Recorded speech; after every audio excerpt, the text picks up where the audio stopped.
শিক্ষার্থীদের স্বার্থ আমাদের কাছে সবার আগে এবং সেই ক্ষেত্রে রাষ্ট্র আমাদের কাছে সবার আগে। যার যোগ্যতা যত বেশি থাকবে প্রতিনিধি নির্বাচনে সেই বেরিয়ে আসবে। আসলে রাজনীতি যদি গুপ্তভাবে কেউ করে থাকে, আমি বারবার বলেছি রাজনীতির শিক্ষার্থীরা কিন্তু যথেষ্ট বিবেক বিবেচনা দিয়ে তাদের ভোট প্রদান করবেন এবং এই ক্ষেত্রে তারা প্রত্যেকটা প্যানেল তাদের কাছে পৌঁছানোর চেষ্টা করেছে। প্রত্যেকটা প্রার্থী ব্যক্তি হিসেবে তারা বিবেচনা করবেন এবং তাদের সব মেধাবী যোগ্যতার ভিত্তিতে তারা নির্বাচিত করবেন এবং প্রতিদ্বন্দ্বী যেই থাক না কেন, যে সৎ থাকবেন, আসলে যার যোগ্যতা যত বেশি থাকবে প্রতিনিধি নির্বাচনে সেই বেরিয়ে আসবে। আমরা আসলে যে কোনো দলই যদি আমাদের নির্বাচনকে প্রতিহত করতে চাই বা বিনষ্ট করতে চাই, আমরা রাজশাহী বিশ্ববিদ্যালয়ের শিক্ষার্থীরা সেগুলোকে প্রতিহত করব।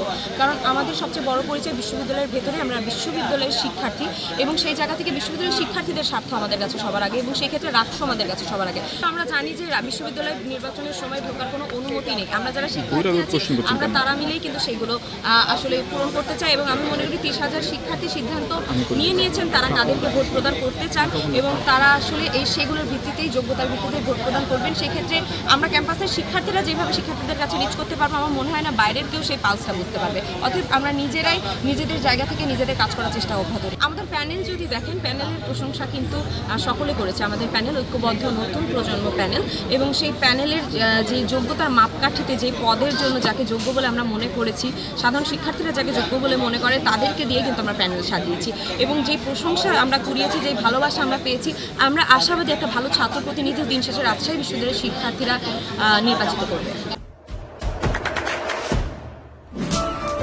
দেশে দেশে সবার সাথে দ্য নিউজ।